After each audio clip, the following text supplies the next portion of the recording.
that there was a huge building here, and that was the waterworks, right?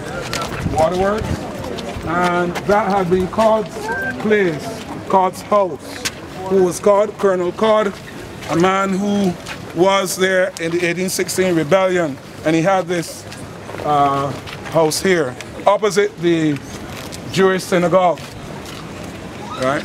Synagogue, some people asked if because the Jews were Christ killers, that's why they call it sin, synagogue. But sin is S-Y-N, which means with, gogos, the Greek word meaning the Lord's word. So when you went in there, you were with the Lord's word. Synagogue, what? Temple, church, mosque, mandir, houses of worship. But here was God's house, and I remember in 1969, when I came back from Jamaica, from university after my first year, I worked at the Walker here. Big building, steps going up.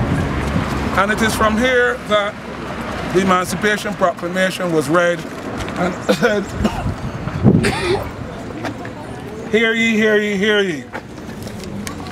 Sir Lionel Smith was the governor then, and he was accompanied by the first bishop of Barbados, a gentleman called, anybody knows what his name is?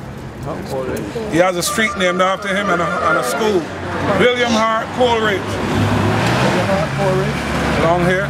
So Sir Lionel Smith and Bishop Coleridge were there, and Sir Lionel Smith read the proclamation. "Be it known that all those persons holden in slavery are from this day and forevermore emancipated and liberated from bondage." Right? Yeah. Like you, they took it literally. Because he went on to say, "All persons 6 and under will be henceforth freed as from today, and will no longer be enslaved.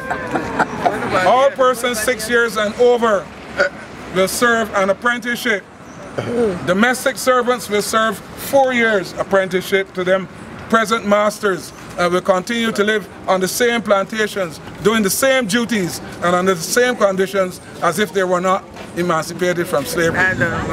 Right. And agricultural slaves, right, those who cut sugarcane till it burned their hand, those were to serve 6 years of apprenticeship. Why? Because they were more valuable than the domestic slaves. They are the ones who cut the canes and sent green gold over to England. So they were supposed to be apprentices until 1840. On the same condition? On the same conditions. No pay, no nothing? No pay. Sure. No pay. You were being apprenticed for what was to be your future until God comes to his kingdom, which is working at the plantations under those conditions, cutting sugarcane till it burn your hand, living in little house spots, just as big as from where Joy is, back to here, back to there. That's what you were supposed to do. The Freehold Tenantry Purchase Act of 1980 changed that, right? Because everybody was living in plantation tenantries, and that is what you were supposed to have and hold on sufferance, as long as you worked for the plantation faithfully and without calling in sick.